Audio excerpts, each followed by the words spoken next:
আসসালামু আলাইকুম। এটিএন বাংলার গ্রামগঞ্জের খবরে সবাইকে স্বাগত জানাচ্ছি সীমা খান। শুরুতেই বিআরবি কেবলস সংবাদ শিরোনাম। সারা দেশে এসএসসি ও সমমানের পরীক্ষা শুরু। অংশ নিয়েছেন ১৯ লাখ শিক্ষার্থী। প্রশ্ন ফাঁস ও গুজব রোধে কঠোর নজরদারি জানালেন শিক্ষা উপদেষ্টা। ফরিদপুরের সালথার বালিয়া বাজারে আওয়ামী লীগ ও বিএনপি সমর্থকদের মাঝে সংঘর্ষে উভয় পক্ষের অন্তত ৫০ জন আহত, পুলিশ মোতায়েন। সুন্দরবনে বনদস্যু করিম শরীফ বাহিনীর হাতে অপহৃত ৬ নারী সহ ৩৩ জেলেকে উদ্ধার করেছে কোস্টগার্ড।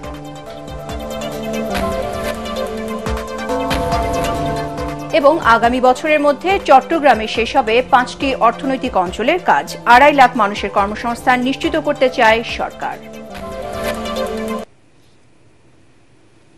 শুনছিলেন বিআরবি কেবলস সংবাদ শিরোনাম। এবারে জানাবো বিস্তারিত। সারা দেশে শুরু হলো এসএসসি ও সমমানের পরীক্ষা। এবার অংশ নিয়েছেন ১৯,২৮,০০০-এর বেশি শিক্ষার্থী। শুরুর দিনে অনুষ্ঠিত হয় বাংলা প্রথম পত্র পরীক্ষা। পরীক্ষার সার্বিক পরিবেশে সন্তোষ প্রকাশ করেছেন শিক্ষার্থী ও অভিভাবকরা। মতিঝিলে পরীক্ষা কেন্দ্র পরিদর্শনে গিয়ে শিক্ষা উপদেষ্টা ডক্টর সি.আর. আবরার বলেন, প্রশ্ন ফাঁস ও গুজব রোধে সতর্ক রয়েছে আইনশৃঙ্খলা বাহিনী। আদ্দিন সজীবের রিপোর্ট। ওদের স্বপ্নটা অনেক বড়। সেই স্বপ্নের মতোই বড় হতে ১০টা বছর কত চেষ্টাই না করেছে এক একজন। এবার হাজির হয়েছে জীবনের গুরুত্বপূর্ণ ধাপ, এসএসসি ও সমমানের পরীক্ষায়। প্রথম বোর্ড পরীক্ষা। পর্যাপ্ত প্রস্তুতি থাকার পরেও একটু আধটু চিন্তার ভাঁজ সবার মধ্যে। কেউ শক্ত থাকার চেষ্টা করে, কেউ বা কান্নায় ভেঙে পড়ে। তাদের জন্য সাহস হয়ে দাঁড়ান অভিভাবকরা। দুশ্চিন্তা কাটাতে বাবা মার দোয়া, ভয় নেই, সব ভালো হবে। প্রথম বোর্ড পরীক্ষা, এটার জন্য অনেক নার্ভাস। একটু 10 বছর একটা সাধনা, সবাই তো এখন ভগবানের কাছে প্রার্থনা করে সবাই যেন ভালো করুক। আমার বড় ভাই বোনরা শর্ট সিলেবাসে পরীক্ষা দিয়েছিল, আমি লং সিলেবাসে দিচ্ছি। সেটার জন্য নিজের কাছে একটা এক্সট্রা অর্জন লাগবে যে অ্যাটলিস্ট ওদের থেকে একটু হলেও আগিয়ে থাকতে পারবো। আমি সবসময় চেষ্টা করব যে আমার মেয়ে যেন তার স্বপ্নের জায়গাটায় পৌঁছাতে পারে এবং তার স্বপ্নের জায়গায় পৌঁছানোর জন্য আমি সবসময় পাশে থাকব। এবারও পরীক্ষার ৩০ মিনিট আগে কেন্দ্রে প্রবেশের নির্দেশনা ছিল। শিক্ষার্থীরাও প্রথম দিনে কেন্দ্রে আসেন ঠিক সময় মতো। যানজটের মতো সমস্যা এড়াতে কেউ কেউ আরো আগেই কেন্দ্রে পৌঁছায়, নেয় শেষ সময়ের প্রস্তুতি। প্রত্যেকটা সাবজেক্টে জিপিএ 5 টার্গেট রাখছি, ওরকম ভাবে পড়াশোনা করছি। জীবনের জন্য খুবই একটা গুরুত্বপূর্ণ এক্সাম, এটা আমাদের অ্যাডমিশন টাইমেও অনেক বেশি এফেক্ট করবে। পরিবেশ চালানোর মতো ভালো এবং ভিতরের পরিবেশও মনে হচ্ছে যে ভালো। এসএসসিটা অবভিয়াসলি ইম্পর্টেন্ট, এসএসসি আমাদের ম্যাটার করে আমাদের, বাট মানুষ যতটা সিরিয়াসলি নেয় আমার মনে হয় কি আরেকটু কম সিরিয়াসলি নিলেও চলে। স্বপ্ন পূরণের প্রথম ধাপ এবং ভালো রেজাল্ট এখান থেকে আসলেই স্বপ্ন পূরণে আশা পূরণের অগ্রগতি হয়। সকাল 10টায় পরীক্ষা শুরু হয়ে চলে দুপুর 1টা পর্যন্ত। সারা দেশে এবছর পরীক্ষায় অংশ নিচ্ছে ১৯,২৮,২৮১ জন শিক্ষার্থী। শিক্ষা মন্ত্রণালয়ের বাড়তি সতর্কতা আর আইনশৃঙ্খলা বাহিনীর তৎপরতায় পরীক্ষার পরিবেশ ভালো এ পর্যন্ত। যেই সমস্ত সূত্র থেকে প্রশ্নপত্র ফাঁস অতীতে হয়েছে বলে জানা গেছে, আমরা চেষ্টা করেছি সেই সূত্রগুলো প্লাগ করা, যে সেখান থেকে যেন না হতে পারে।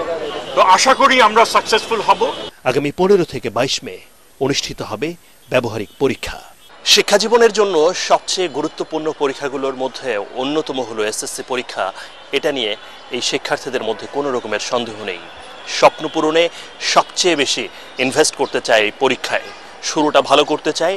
এই শুরুটা ভালোর মাধ্যমে তারা আগামীর যে পরীক্ষাগুলো সেটাতেও জয়ী হতে চায়, নিজেদেরকে আরও বেশি সুন্দরভাবে উপস্থাপন করতে চায় আগামীর শিক্ষা জীবনে। আদ্দিন সজীব, এটিএন বাংলা, মতিঝিল, ঢাকা। সারা দেশে শান্তিপূর্ণভাবে অনুষ্ঠিত হলো এসএসসি ও সমমানের প্রথম দিনের পরীক্ষা। সুষ্ঠুভাবে পরীক্ষা গ্রহণে সব ধরনের প্রস্তুতি নিয়েছে প্রশাসন। প্রতিনিধিদের পাঠানো তথ্যচিত্রে আরও জানাচ্ছেন রাসনা দাস। চট্টগ্রাম শিক্ষা বোর্ডের অধীনে ২১৯টি কেন্দ্রে ১,৪০,৯২৭ জন এসএসসি পরীক্ষার্থী অংশ নিচ্ছে। এর মধ্যে ছাত্র ৬১,৭৬৫ জন এবং ছাত্রী ৭৯,১৬২ জন। পরীক্ষা সুষ্ঠু ও সুন্দর পরিবেশে সম্পন্নের পাশাপাশি প্রশ্ন ফাঁস রোধ সহ সব ধরনের অনিয়ম ঠেকাতে ভিজিল্যান্স টিম কাজ করছে বলে জানান চট্টগ্রাম শিক্ষা বোর্ডের পরীক্ষা নিয়ন্ত্রক অধ্যাপক ডক্টর পারভেজ সাজ্জাদ চৌধুরী। বরিশাল শিক্ষা বোর্ডে মোট পরীক্ষার্থীর সংখ্যা ৮৪,৩০৩ জন। এর মধ্যে ছাত্র ৩৯,৩35 জন এবং ছাত্রী ৪৪,৯৬৮ জন। সকালে বরিশাল সরকারি উচ্চ বালিকা বিদ্যালয় সহ কয়েকটি কেন্দ্র পরিদর্শন করেন শিক্ষা বোর্ডের চেয়ারম্যান প্রফেসর ইউনুস আলী সিদ্দিকী ও পরীক্ষা নিয়ন্ত্রক প্রফেসর জামাল হোসেন। যশোর শিক্ষা বোর্ডের অধীনে এসএসসিতে পরীক্ষার্থীর সংখ্যা ১,৪১,৪৮১ জন। এর মধ্যে ৬৯,২৮৮ জন ছাত্র এবং ৭২,১৯৩ জন ছাত্রী। সুষ্ঠু ও নকলমুক্ত পরিবেশে পরীক্ষা গ্রহণের লক্ষ্যে বোর্ড কর্তৃপক্ষ কাজ করছে বলে জানিয়েছেন পরীক্ষা নিয়ন্ত্রক প্রফেসর ডক্টর আব্দুল মতিন। দিনাজপুর শিক্ষা বোর্ডে অংশ নিচ্ছে ১,৮২,৪১০ জন পরীক্ষার্থী। পরীক্ষা সুষ্ঠুভাবে সম্পন্ন করতে ইতিমধ্যে পর্যাপ্ত ব্যবস্থা নেওয়া হয়েছে বলে জানিয়েছেন দিনাজপুর শিক্ষা বোর্ডের চেয়ারম্যান তৌহিদুল ইসলাম। ময়মনসিংহ শিক্ষা বোর্ডে এবছর ১,০৬,৯৭২ জন পরীক্ষার্থী অংশ নিয়েছে। এর মধ্যে ৫৪,৪৬৫ জন ছাত্র এবং ৫২,৫০৭ জন ছাত্রী। পরীক্ষা চলাকালে বিভাগীয় কমিশনার মোক্তার আহমেদ, ময়মনসিংহ শিক্ষা বোর্ডের চেয়ারম্যান প্রফেসর মোহাম্মদ শহীদুল্লাহ ও জেলা প্রশাসক মফিদুল আলম নগরীর জেলা স্কুল সহ বিভিন্ন পরীক্ষা কেন্দ্র পরিদর্শন করেন। কুমিল্লা শিক্ষা বোর্ডে এবছর এসএসসি পরীক্ষায় অংশ নিয়েছে ১,৬৯,৬৮০ জন পরীক্ষার্থী। সুষ্ঠু ও শান্তিপূর্ণ পরিবেশে পরীক্ষা সম্পন্ন করতে সব ধরনের ব্যবস্থা নিয়েছেন প্রশাসন। রাজশাহী শিক্ষা বোর্ডে এসএসসি পরীক্ষায় মোট পরীক্ষার্থীর সংখ্যা ১,৮১,৯০৪ জন। এর মধ্যে ছাত্র ৯৪,৬১০ জন এবং ছাত্রী ৮৭,২৯৪ জন। সুষ্ঠুভাবে পরীক্ষা গ্রহণে সব ধরনের প্রস্তুতি সম্পন্ন করেছে এই শিক্ষা board. Bureau report, ATN Bangla. পূর্ববিরোধের জের ধরে ফরিদপুরের সালথা উপজেলার গোট্টি ইউনিয়নের বালিয়া বাজারে আওয়ামী লীগ ও বিএনপি সমর্থকদের মাঝে সংঘর্ষে উভয় পক্ষের অন্তত ৫০ জন আহত হয়েছেন। গতরাতে বিএনপি নেতা আজাদ মাতুব্বর ও আওয়ামী লীগ নেতা নুরু মাতুব্বরের সমর্থকদের মধ্যে এ সংঘর্ষ হয়। এ সময় বাজারে ১০-১২টি দোকানে ভাঙচুর ও লুটপাটের ঘটনা ঘটে। পরে সেনাবাহিনী ও পুলিশ গিয়ে পরিস্থিতি নিয়ন্ত্রণে আনে। পরিস্থিতি উত্তপ্ত থাকায় বর্তমানে সেখানে পুলিশ মোতায়েন রয়েছে। বন্ধ রয়েছে বালিয়া বাজারের সকল ব্যবসা প্রতিষ্ঠান।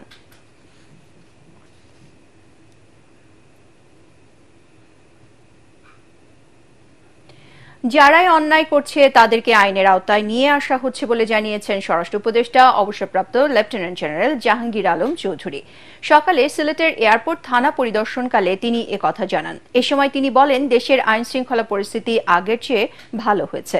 পুলিশের মনোবল বাড়ানো সহ আনুষঙ্গিক সুবিধা দিলে পরিস্থিতি আরও উন্নতি হবে বলে মনে করেন স্বরাষ্ট্র উপদেষ্টা। সিলেট মেট্রোপলিটন পুলিশের কমিশনার রেজাউল করিম ও রেঞ্জ ডিআইজি মুশফিকুর রহমান সহ সিনিয়র পুলিশ কর্মকর্তারা এ সময় উপস্থিত ছিলেন।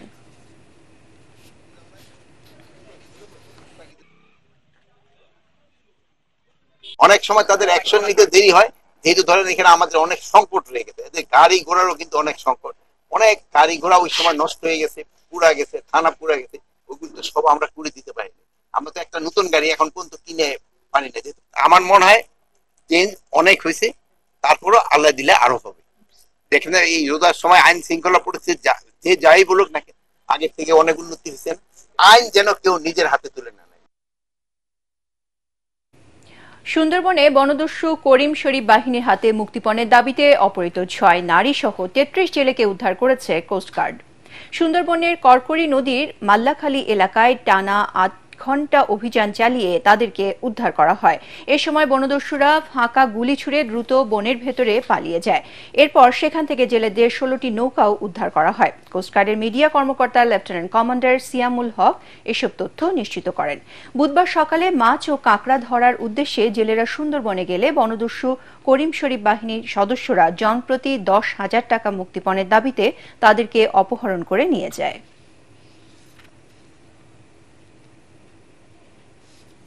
নড়াইলে বৈষম্য বিরোধী ছাত্র আন্দোলনের 3টি মামলায় লোহাগড়া উপজেলার সাবেক ভাইস চেয়ারম্যান মোস্তফা কামাল লিওন সহ আওয়ামী লীগ, যুবলীগ ও ছাত্রলীগের 48 নেতাকর্মীর জামিন আবেদন নামঞ্জুর করে কারাগারে পাঠানোর আদেশ দিয়েছে আদালত। দুপুরে লোহাগড়া আমলি আদালতের বিচারক chief judicial magistrate Sabrina Chowdhury এ আদেশ দেন। পরে সেনাবাহিনী ও পুলিশের উপস্থিতিতে আসামিদের নড়াইল জেলা কারাগারে নিয়ে যাওয়া হয়।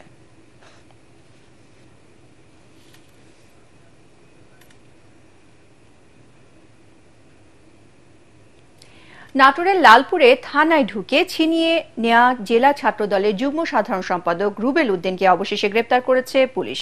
পাবনার ঈশ্বরদীতে অভিযান চালিয়ে তাকে গ্রেপ্তার করা হয়। এর আগে রুবেলকে ছিনিয়ে নেয়ার ঘটনায় লালপুরের গৌরীপুর এলাকা থেকে রুবেলের বোন ফারজানা ইয়াসমিন বৃষ্টি, রূপা খাতুন ও যুবদল নেতা মাসুদ রানা মজনুকে গ্রেপ্তার করে পুলিশ।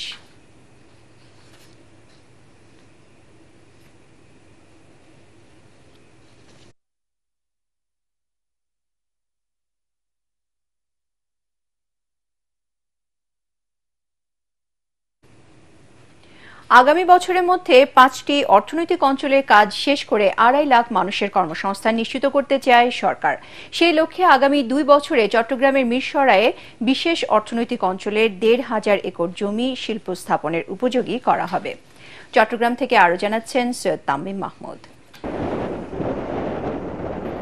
ঝড়, জলোচ্ছ্বাস কিংবা স্বাভাবিক সময়ে যে এলাকা 5 থেকে 7 ফুট পানিতে ডুবে থাকত, আজ সেই অঞ্চলে তোড়জোড় চলছে শিল্প কারখানা নির্মাণের। বলছি চট্টগ্রামের মিরসরাইয়ে বিশেষ অর্থনৈতিক অঞ্চলের কথা।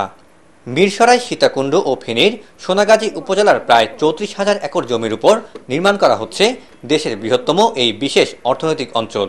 এরই মধ্যে 155টি প্রতিষ্ঠানকে দেয়া হয়েছে ভূমি বরাদ্দ।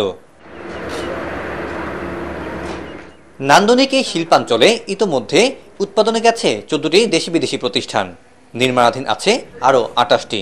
তবে বিনিয়োগের পূর্বে উপযুক্ত পরিবেশ নিশ্চিত করার কথা বলছেন বিনিয়োগকারীরা। Especially both unskilled labor and skilled labor is extremely shortage here in Bangladesh. We look forward to opportunities in the future that might not have been there in the past. And as far as those details, we don't really have them right now. বিদেশ থেকে যারা invest করতে আসতেছে তারা one stop solution চায় যে কোনো একটা জায়গা থেকে। এইখানে আমাদের প্রবলেম ফেস করতে হয়। কর্তৃপক্ষ বলছে বিনিয়োগকারীদের আকৃষ্ট করতে এই অর্থনৈতিক অঞ্চলে চলছে অগ্রাধিকার ভিত্তিতে কাজ। 500 একর জমির উন্নয়নে আসবে আন্তর্জাতিক মাস্টার ডেভেলপার। 1500 একরের মতো জমি আছে। এই দুটি জমিকে আমরা ফুললি ওয়ার্কেবল করব এবং তার পাশাপাশি আমরা প্রস্তুতি নেব 500 একরের ইন্টারন্যাশনাল একটা মাস্টার ডেভেলপার আসবে।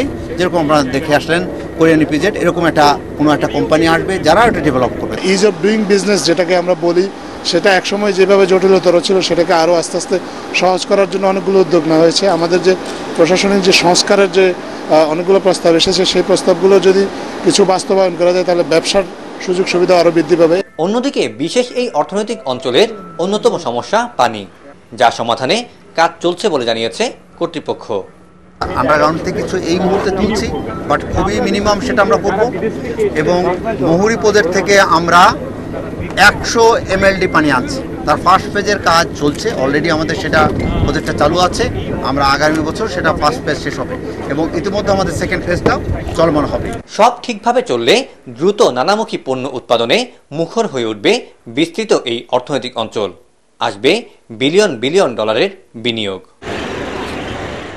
সৈয়দ তামিম মাহমুদ, এটিএন বাংলা, চট্টগ্রাম। সীমান্ত পথে অবৈধভাবে ভারতে গিয়ে পুলিশের হাতে আটক হওয়া 6 বাংলাদেশি নারী দীর্ঘ 5 বছর সাজা ভোগ শেষে দেশে ফিরেছেন। বুধবার সন্ধ্যায় ভারতীয় ইমিগ্রেশন পুলিশ বেনাপোল দিয়ে ট্রাভেল পারমিটের মাধ্যমে এই নারীদের বাংলাদেশ ইমিগ্রেশন পুলিশের কাছে হস্তান্তর করে। আইনি প্রক্রিয়া শেষে পরে তাদেরকে বেনাপোল পোর্ট থানায় হস্তান্তর করা হয়।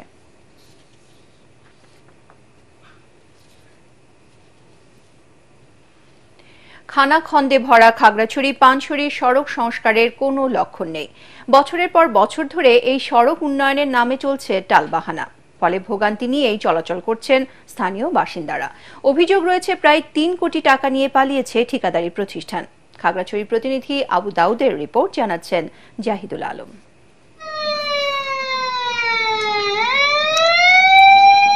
অনিশ্চয়তায় দুলছে খাগড়াছড়ি পানছড়ি সড়কের ভাগ্য। 25 কিলোমিটার দীর্ঘ সড়কটি খানাখন্দকে ভরা। সড়কের খাগড়াছড়ি অংশের শিব মন্দির, 17 নম্বর মুনিগ্রাম দেওয়ানপাড়া, চৌধুরীপাড়া পাইলট ফার্ম, কলাবাগান পানছড়ি বাজার এলাকায় গাড়ি নিয়ে যাতায়াত করা ঝুঁকিপূর্ণ হয়ে উঠেছে। প্রায়ই ঘটছে দুর্ঘটনা। মানববন্ধন সহ বিভিন্ন কর্মসূচি পালন করলেও কোনো ফল পাচ্ছেন না এলাকাবাসী। আমাদের গাড়ি থেকে মাল নিয়ে যাই, ওগুলো অনেক ভেঙে যায়, অনেক নষ্ট হয়ে যায়। আর বিকল্প কোনো রাস্তাও নাই যে আমরা কোনো রাস্তাতে আপ ডাউন করবো। এখনো মেরামত হইতেছে না, গাড়ি চালাইতে অনেক কষ্ট। পানছড়ি রোডটা দ্রুত ঠিক করা যেত আমাদের জন্য সুবিধা। এটা তো মানুষ নিয়ে চলাচলের রাস্তা না, রাস্তা তো অত্যন্ত খারাপ। আমাদের পানছড়ি যেতে সর্বোচ্চ 20 মিনিট লাগার কথা, এই জায়গার ভিতরে 1 ঘন্টা 40 মিনিটের মতো লাগে। কিছুক্ষণ আগে এখানে একটা অটো টমটম উল্টাইছে, 2 জন মানুষ খুব গুরুতর আহত হয়েছে। জানা যায় 2023 সালের জুনে সড়কটি উন্নয়নের জন্য কার্যাদেশ পেয়েছিল আবেদ মনসুর কনস্ট্রাকশন নামে একটি ঠিকাদারি প্রতিষ্ঠান। কয়েক দফায় সময় বাড়ানোর পরেও কাজ শেষ করতে না পারায় চলতি বছর জানুয়ারিতে তাদের সাথে চুক্তি বাতিল করে সড়ক ও জনপদ বিভাগ। অথচ এরই মধ্যে প্রায় 3 কোটি টাকা হাতিয়ে নেয় ঠিকাদারি প্রতিষ্ঠানটি। চুক্তি বাতিলের পত্র প্রাপ্তির পর আমরা আমাদের পরবর্তী যে উদ্যোগ বা পদক্ষেপ সেটা আমরা হাতে নিয়েছি।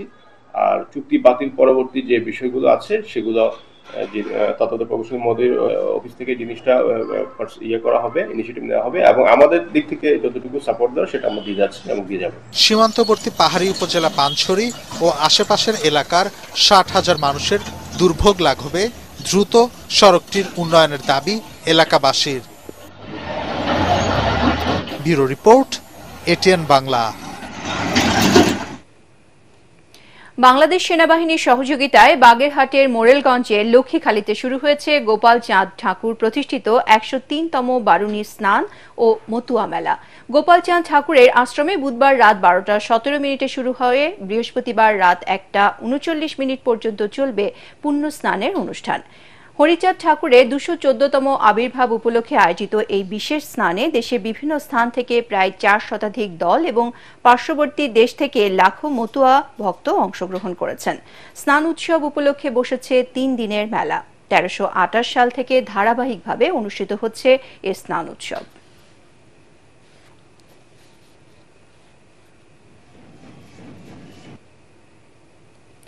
উৎপাদনমুখী শিক্ষা ব্যবস্থায় আমাদের মূল লক্ষ্য, এই স্লোগান নিয়ে জয়পুরহাটে 5 শতাধিক এসএসসি পরীক্ষার্থীর মাঝে শিক্ষা উপকরণ বিতরণ করেছে জাতীয়তাবাদী ছাত্রদল।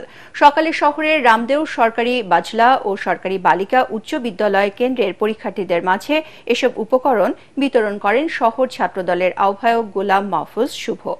জেলা ছাত্রদলের সহ সাধারণ সম্পাদক হাসান গালিব কনক সহ অন্যান্য নেতারা এ সময় উপস্থিত ছিলেন।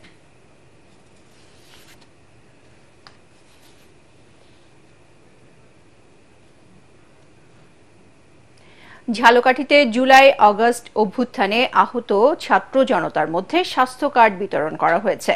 দুপুরে আহতদের হাতে কার্ড তুলে দেন জেলা প্রশাসক আশরাফুর রহমান। আন্দোলনে আহতরা যাতে নির্বিঘ্নে উন্নত স্বাস্থ্যসেবা পায় সেজন্য প্রাথমিকভাবে 23 জনকে স্বাস্থ্য কার্ড প্রদান করা হয়। বাকিদেরকে পর্যায়ক্রমে এ কার্ড দেওয়া হবে।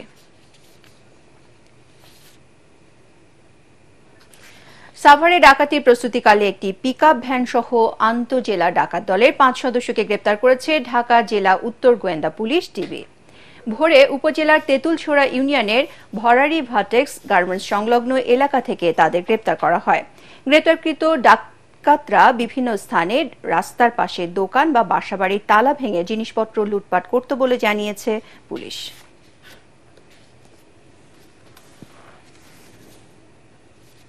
পরবর্তী সংবাদ দেখার আমন্ত্রণ জানিয়ে এখনকার মতো শেষ করছি। এটিএন বাংলা সংবাদ ইউটিউবে দেখতে ব্রাউজ করুন youtube/ATN বাংলা নিউজ। ধন্যবাদ সবাইকে।